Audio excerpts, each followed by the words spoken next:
I should be writing a master thesis right now, but procrastination. When is the best time to start a new project? When you have deadlines to write a master thesis.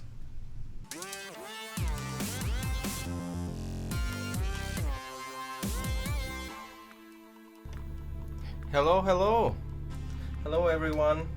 Good evening, wherever you are. Yeah, there's so much construction noise outside.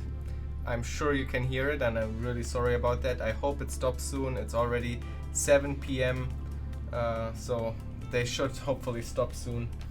So, first of all, yesterday I had here a tripod that was holding the overhead camera. However, today my rigging setup arrived. So now I have this arm that is coming from here, from a shelf going out over here. So I have a new overhead camera setup. So let me quickly switch to the overhead camera for you to see the new setup.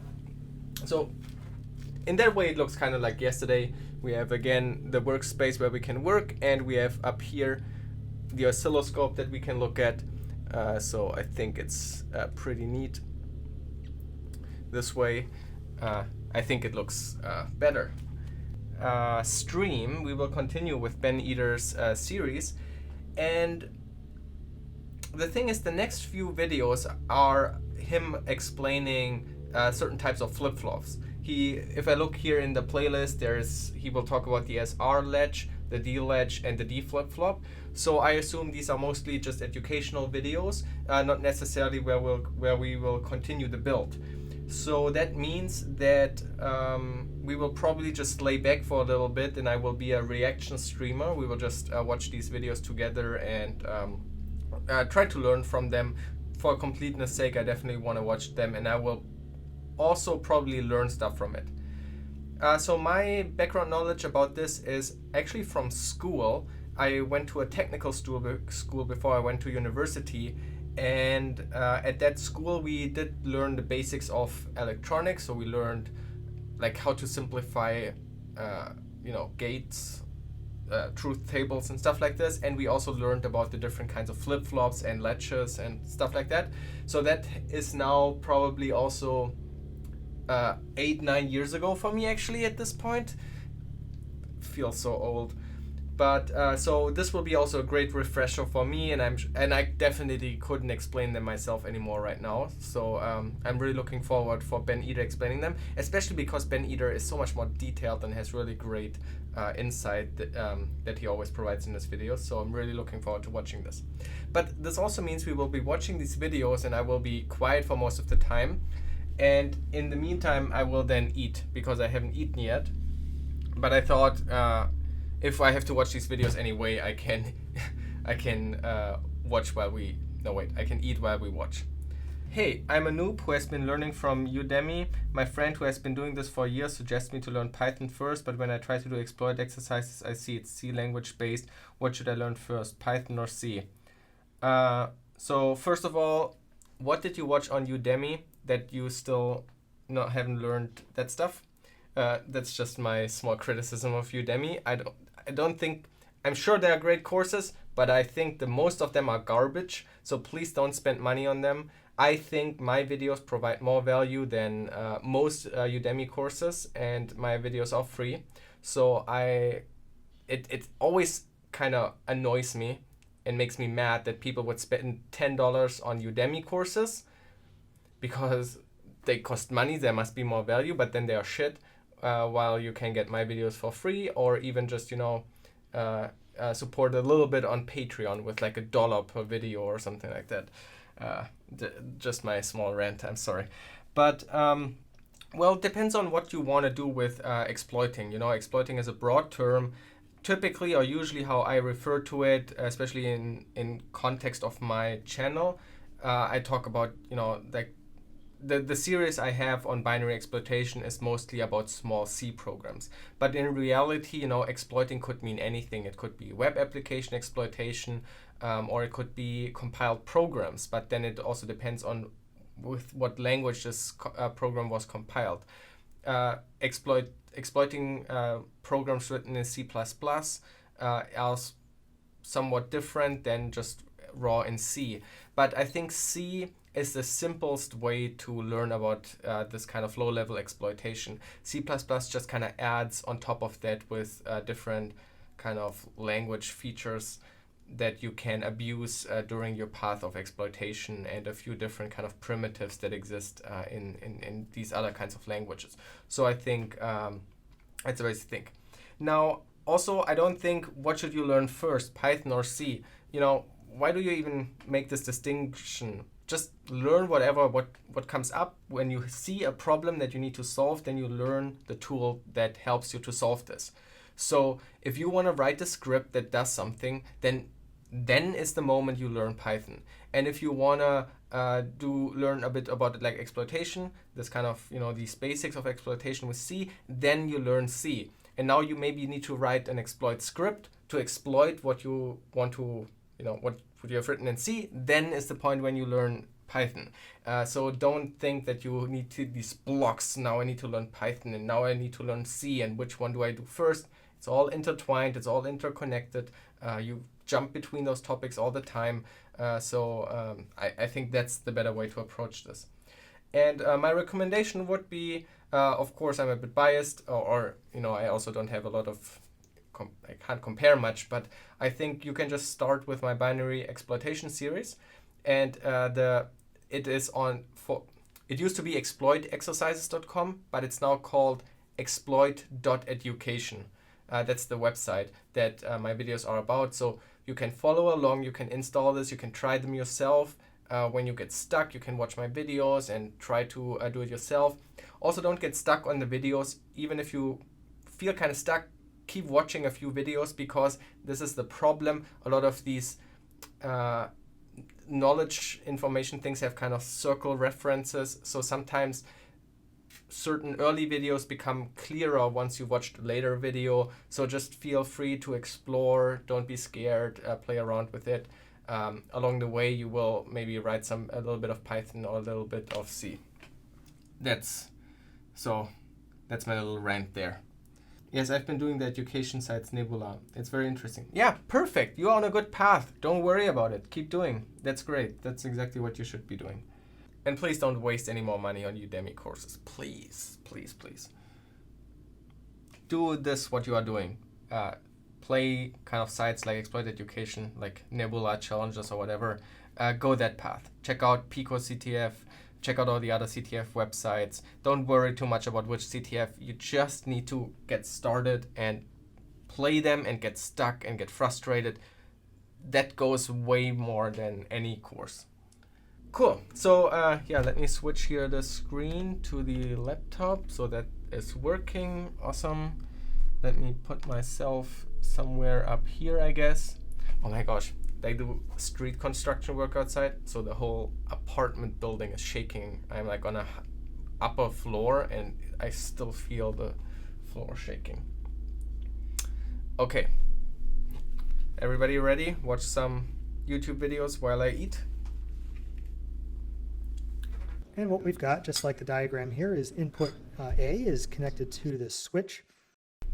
Excellent. So that was the first video. Yeah, my big cups, I love them. They are from the US. I was introduced to them in Texas, and so they have like this double wall, and they keep the drinks fairly cool. So they were drinking it during barbecue, and I thought they are so amazing. And then I had to buy a couple and bring them with. Now this one specifically has a stormtrooper as a design. Yeah, and they have saved my life a couple of times because of the lid. You know, it's not like completely sealed or anything. It leaks out. It has an opening here for the straw and stuff. But if it just falls over a little bit, it just spills a couple of sprinkles, and I have, you know, thrown this over my accidentally knocked it over while working on the desk, and so it keeps it cold and it keeps it safe. So yeah, let's head back in. Which is this latch that has two inputs, a set input and a reset input. And if we input a 1 on the set input, it sets the latch and the Q output goes high. Crap, sorry for the microphone. Okay, so I was just saying, thanks for the cheer, Niano Cat. And then about what the plan is. So the architecture here is called SAP, but it has nothing to do with the software manufacturing SAP. It's called Simple as Possible. So it's from as far as I know, it's out of a book explaining how a computer is, what the different parts of a computer are. And in this book, the author introduces SAP 1, 2, and 3, I think. And so these are as simple as possible architectures to build your own kind of computer. And that's what Ben Eater's videos are based on. So he has it based on this book, which I don't have. But so yeah, that's called SAP, simple as possible. Oh, that's clever. Yeah, I think it's so fascinating, right? These gates, an AND gate or NOR gate, so easy to understand, and suddenly once you connect an output back to an input, you open up this whole magical world of suddenly what is possible with these setups here. And then suddenly you have such a thing as this as this D ledger or something. I think it's also really clever because you understood these parts, or you thought you understood them, but at least I would have never thought about, what would happen if you connect them back and what could you build out of that. I think this is real ingenuity.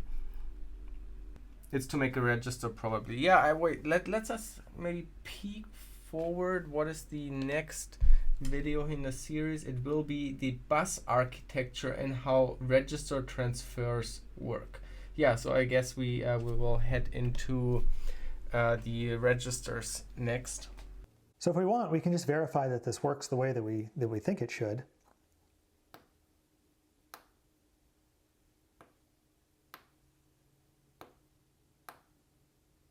He had to practice that. That's like almost playing like piano.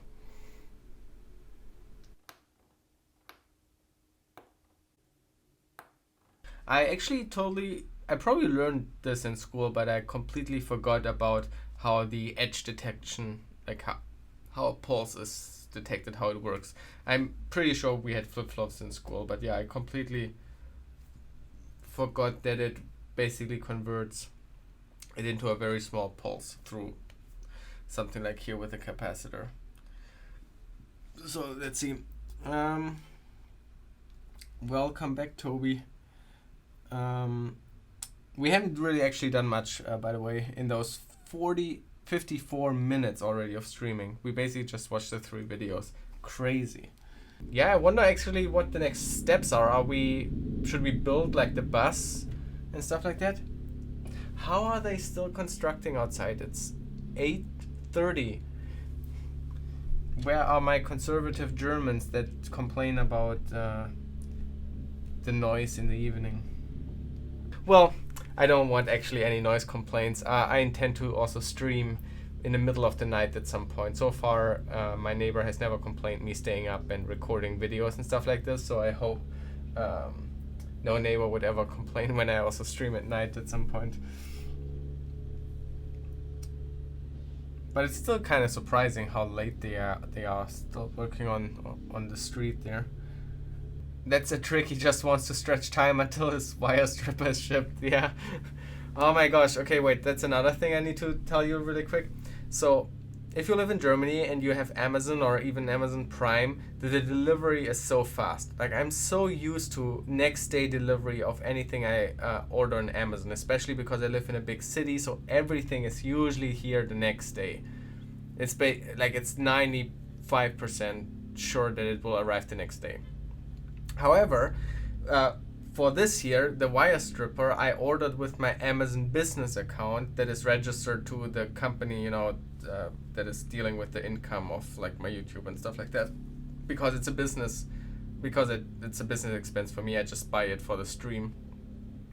And so I decided to not buy it privately, but through the Amazon business account.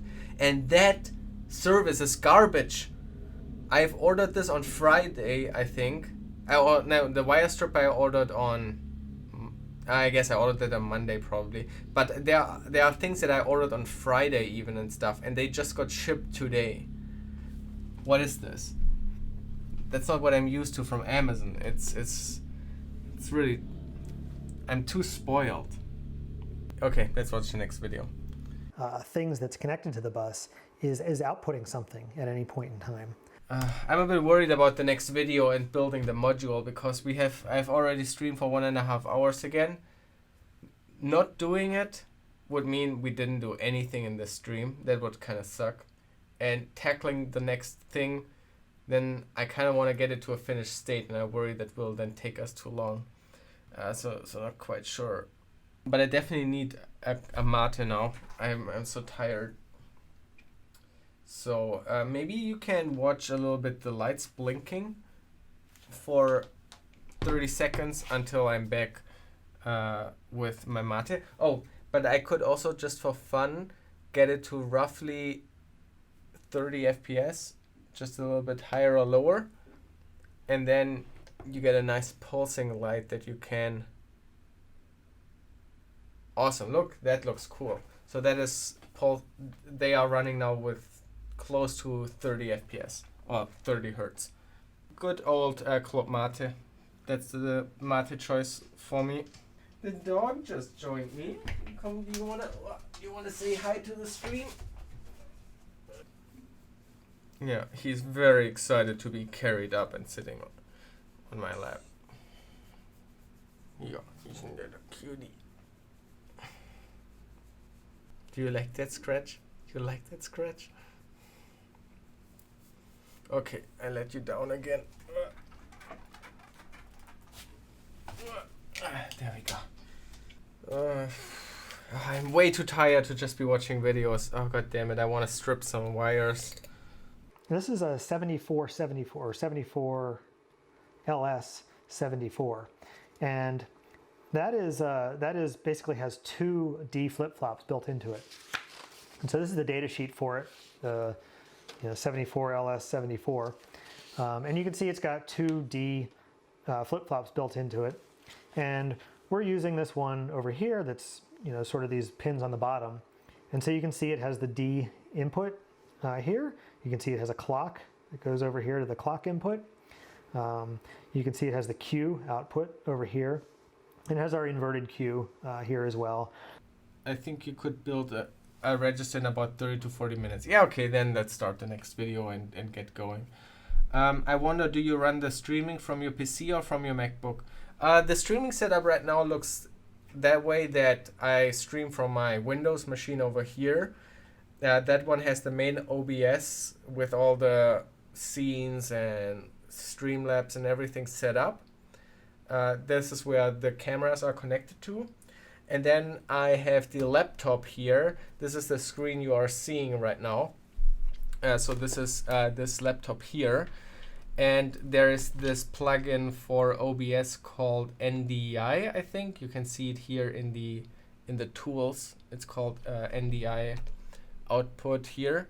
And basically that just streams whatever OBS is recording on this machine here is streamed over the network to anything that wants to pick that up. And so this streaming PC has an NDI source video configured and just picks it up and includes it into the scene in OBS. So that's the current setup, which I actually quite like a lot. This machine, has much stronger CPU and also GPU. I don't know if it's necessary, but I feel very comfortable streaming from that machine. But at the same time, I can have a clean laptop that shouldn't leak anything accidentally that I then use to browse the internet and stuff like that. So that seems like a good setup. That way we can use the 74LS245 to control what's going out on the bus.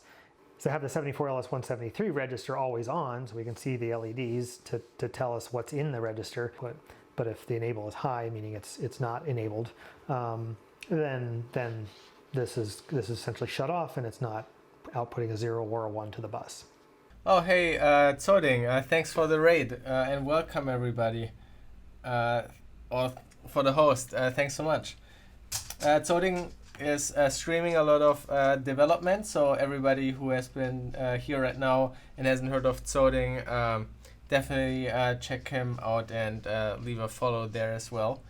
Okay, cool. So let me get the breadboards from over here. Look at these breadboards. How many breadboards do you have?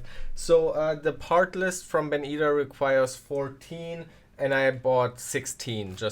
I bought basically of everything that I bought, just like 1 or 2 things more depending on the price. And I figured if the whole thing needs 14, and having 2 more in case you want to play around or something like this, or maybe one has an issue or so. What part are you on? We just start with the first register. We finished the clock module. So far, and then we watched a couple of videos on how flip-flops and stuff works, and now we finally start with the register. So today on stream, we have been live for almost 2.5 hours. I want to build the first register now, and then we continue another time. I've actually never heard of undervolting a CPU to save power consumption or something like this, but I guess makes sense. I just never heard of anybody like doing that, I guess. Yeah, wait, what are you using to strip wires right now? Just old school, like a clipper, and just, hold it at like this size and then just like pull. And sometimes I accidentally strip too much and destroy the cable. All you spoiled kids. Back in my days, we only had this kind of clipper to strip wires. My gosh, this bot is constantly killing the the talk about the wire stripper. This way I will never get partnered. Twitch will see that we only talked about strippers. Oh, thanks for the bits, critters. And yes, I think somebody made the crisis joke already. I think even in the first stream or something.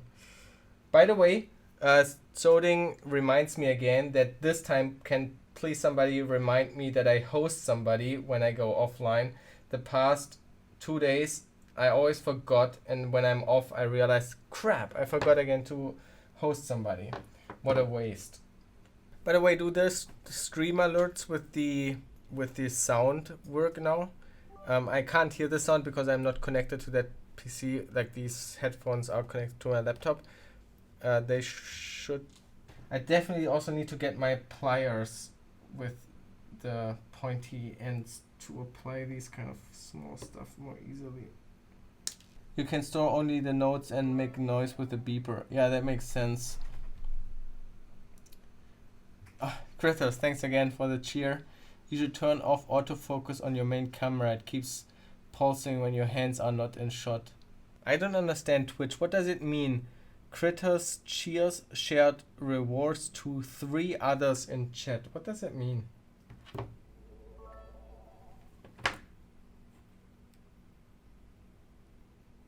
Thanks again for the cheer. You are at 1,000 cheers overall. Thanks so much. Oh, now you're at 2,000. That's very generous of you. Thank you so much. But what does it mean that you shared rewards to 25 others in chat? What are these kind of rewards? What does it mean? Wait, did he add a white wire here as well? 7. Oh, 7 is a clock signal. Okay, and he used a white wire for the clock. All right, and let's do that too. 8,000 bits overall. Wait, how much is a bit again?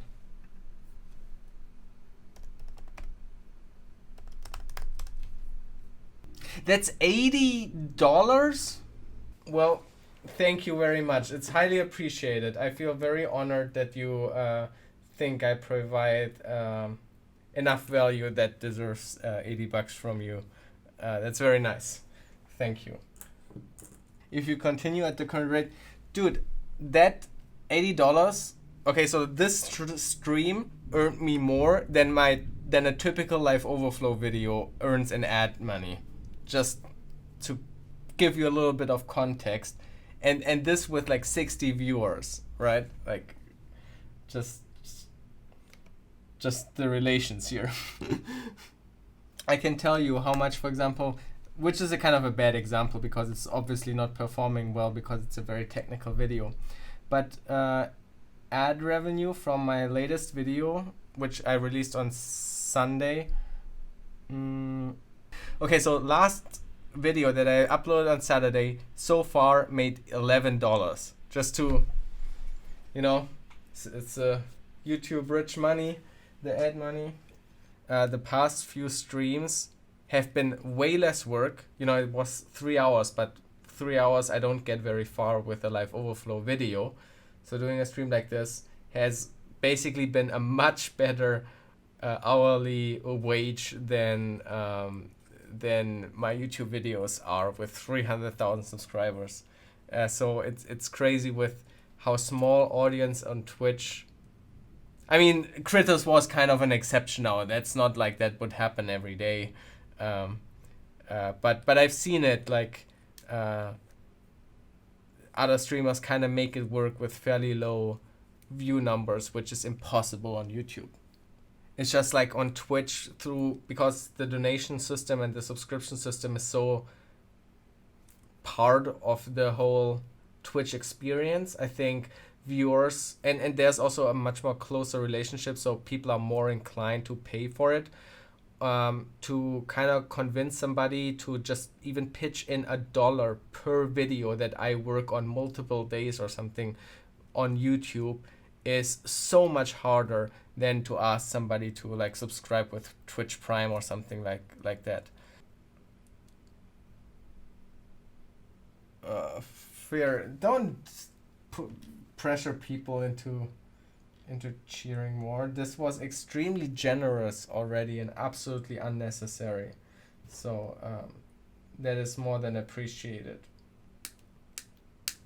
Oh, Rally Security, nice to see you again. How you doing?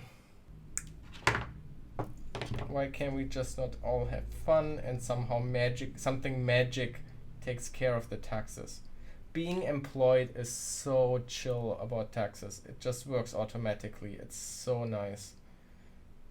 That is such a big reason for me that why I would want to maybe be employed. Just for that ease. If I could have earned money without registering a business, I would have not registered a business. I know one idea that promised only fun and no economy worries. Well, we can still have hope, Okay, so now the shorter wires. Oh my gosh, this is going so slow. We are approaching 4 hours. I'm so slow. Today the stream will be shorter. Yeah. Screwed that up. Not facing in the same direction. Well, they face in the same direction. What do you mean? Like, oh, you mean the direction this module should be used? I have not paid at all any attention to that so far. This module seems to be the same as Ben Eder has done it, but I have no clue if we built the clock the wrong way around. I have not thought about paying attention to that. Oh my gosh, this is making me feel bad. Oh my gosh, I'm so scared.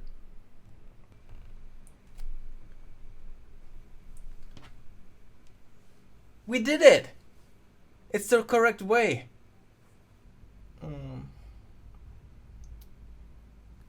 Do you know? My gosh, I need fresh air. My head is not working anymore.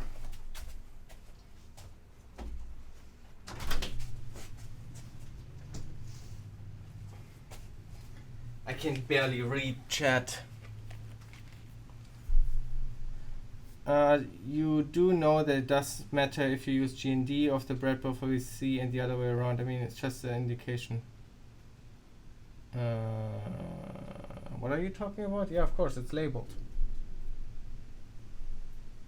Have you ever considered working for big companies like Google or something? What do you think about it? Yeah, for sure. If my life has gone differently, I would have totally tried to apply to Google or Facebook or something like that. I think they are great workplaces. And maybe if my life takes a different turn, I might I mean, right now I try to make like self-employment and stuff work, but if that would ever like fail, or I want to go back into employment because it's too stressful or something like that, I that's something definitely I would like to do then. Do you think you would ever do a PhD? There was a time where I was seriously considering it. I think at this point in time I just have too much other stuff going on that it doesn't fit with my life right now. But it's kind of like not off the table. It's not completely off the table, but probably not at this point. Again, life might change. Things could change from one year to another, and then maybe PhD is a good option again. I streamed for 4 hours. How is this going? I had this goal of streaming definitely not as long as yesterday, and suddenly it's longer. Oh. If I keep that up, I will not be able to keep a regular streaming schedule. It will be too much. I have to limit it to like 2 to maximum 3 hours. Otherwise, I will not be able to sustain this. I have other responsibilities to take care of. I should be writing a master thesis right now, but procrastination. When is the best time to start a new project? When you have deadlines to write a master thesis. Okay, any remaining questions, anything you want to say? I give it like another 2 minutes or so, and then I will wind this down. Maybe let me show you what we built today, again in like a close-up. So here's the register module. It's just a lot of wires connecting the different chips. As a quick recap, these two are 4-bit registers. Thanks for the nice compliments and words. Feels good. Your register is finished, you may rest now. It wasn't a too particular good stream today. I was very tired and we had to watch a lot of videos. So it took almost like 2 hours before we even got started building this. But from here on I think will be a lot of building. Don't forget to host someone. Thank you. I would have totally forgotten it. Thank you. Then why is it's not on my dashboard? Then why is there a host and a rate button on my dashboard? If that's not the...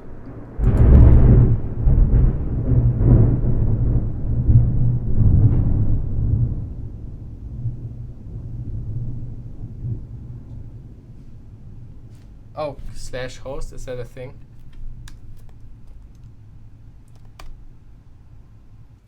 DAO right, okay. 2 people have said DAO right, all right.